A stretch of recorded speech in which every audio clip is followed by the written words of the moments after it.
ఈ ప్రపంచంలో కల్లా చాలా టేస్టియస్ట్ బెస్ట్ రైస్ డిషెస్ అంటే బియ్యంతో ఉండే వంటకాలు అన్నమాట. దానిలో హైదరాబాద్ బిర్యానీకి టాప్ ప్లేస్లో చోటు దొరికింది. మనం చూస్తే హైదరాబాద్ బిర్యానీ ప్రపంచంలో కల్లా వరల్డ్స్ బెస్ట్ రైస్ డిషెస్లో 10th ప్లేస్ వచ్చిందనమాట. మొత్తం టాప్ 50లో మొత్తం ప్రపంచవ్యాప్తంగా 50 వంటకాల్లో రైస్తో చేసిన వంటకాల్లో ఒకే ఒక్క హైదరాబాద్ బిర్యానీకి చోటు దొరికింది. మనం చూస్తే టాప్ 10 చార్ట్లో జపాన్ డామినేట్ చేసిందనమాట. మనకు తెలుసు జపాన్లో రైస్ మరియు సీ ఫుడ్ కాంబినేషన్లో చాలా వంటకాలు ఉంటాయి అన్నమాట.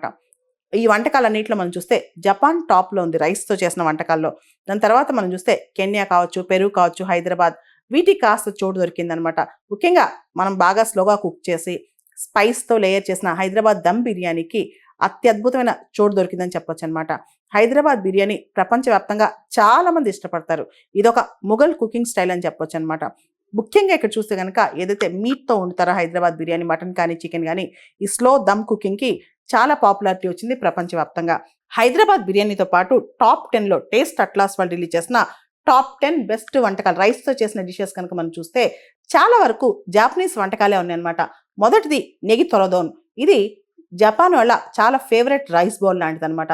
దీనిలో ట్యూనా ఫిష్ కానీ ఇతరత్ర ఫిష్ కానీ ఎగ్స్ కానీ వేసి చేస్తారు. ట్యూనా ఫిష్, ఎగ్స్, తర్వాత ఒక రకమైన రైస్ ఉరిచిమాయి రైస్ అంటాం, అది నువ్వులు ఇవన్నీ వేసి నెగి తొరదోన్ అనేది వంటకాన్ని తయారు చేస్తారనమాట జపాన్ వాళ్ళు.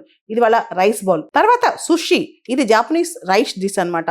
చాలా ఫేమస్. మష్రూమ్స్, ఎగ్స్, చేపలు ఇవన్నీ వేసి సుషి తయారు చేస్తారు. సుషిలో చాలా రకాల టేస్ట్లు ఉంటాయి, వెరైటీస్ ఉంటాయి అన్నమాట. తర్వాత కైజన్ డన్, ఇది కూడా జాపనీస్ వంటకమే. దీనిలో ట్యూనా ఫిష్ కావచ్చు, క్రాబ్ అంటే పీతలు కావచ్చు, సాల్మన్ ఫిష్ కావచ్చు, రైస్ అన్ని వేసి చేస్తారనమాట. ఇదే కైజన్ డన్. ఆ తర్వాత ఒటిరో నిగిషి సుషి, ఇది రైస్ వేస్తారు, జపనీస్ స్పెషల్ వెరైటీ రైస్ వేసి దానిలో ట్యూనా ఫిష్ ఇవన్నీ వేసి తయారు చేస్తారు. అదే ఒటోరో నిగిరి సుషి.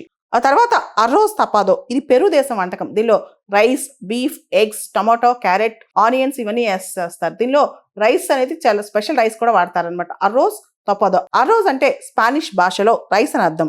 ఆ తర్వాత వలీవా కుకాంగా, ఇది కెన్యన్ ఐటమ్ అనమాట. దీనిలో క్యారెట్స్, కార్న్, బఠానీ, ఉల్లికాడలు, ఉల్లిపాయలు వేసి వెజ్ రైస్ తయారు చేస్తారనమాట. ఆ తర్వాత జాపనీస్ ఐటమ్, దీని పేరు చుటోరో నిగిరి సుషి. ఇది రైస్తో పాటు చుటోరో ట్యూనా మరియు చేపలు ఇవన్నీ కలిపి రోల్ చేస్తారు. జపాన్లో ఇది చాలా ఫేమస్ సుషి ఐటమ్ అనమాట. ఇది చుటోరో నిగిరి సుషి. ఆ తర్వాత ప్లెయిన్ నిగిరి ఐటమ్, ఇది జపాన్ నిగిరి సుషి, నిగిరి ఫేమస్ అనమాట. వివిధ రకాల సీ ఫుడ్స్తో ఇది తయారు చేస్తారు. అది ఫిష్ కావచ్చు, ప్రాన్స్ కావచ్చు, రకరకాల జలచరాలతో ఇది తయారు చేస్తారు. ఇది ప్లెయిన్ నిగిరి అంటాం. తర్వాత మాకి, జపాన్లో ఇది ప్రత్యేకమైన సుషి అనమాట. ట్యూనా, ఎగ్స్, ప్రాసెస్ చేసిన సీవీడ్ కానీ ఇవన్నీ వాడి ఇది చేస్తారనమాట. జపాన్లో ఇది స్పెషల్ సుషి, దీని పేరు మాకి. తర్వాత 10వది అతి ముఖ్యమైనది హైదరాబాద్ బిర్యానీ. మనందరికీ తెలుసు హైదరాబాద్ బిర్యానీ టేస్ట్లో చాలా ఫేమస్. ఈ బిర్యానీకి GI ట్యాగ్ కోసం కూడా ట్రై చేశాం, కానీ దీని ఒరిజినాలిటీ హైదరాబాద్ దాకా కాదని దాని మీద ఇంకా చర్చ జరుగుతోంది. దానికి సంబంధించి GI ట్యాగ్ కూడా త్వరలో హైదరాబాద్ బిర్యానీకి రావాలని కోరుకుందాం.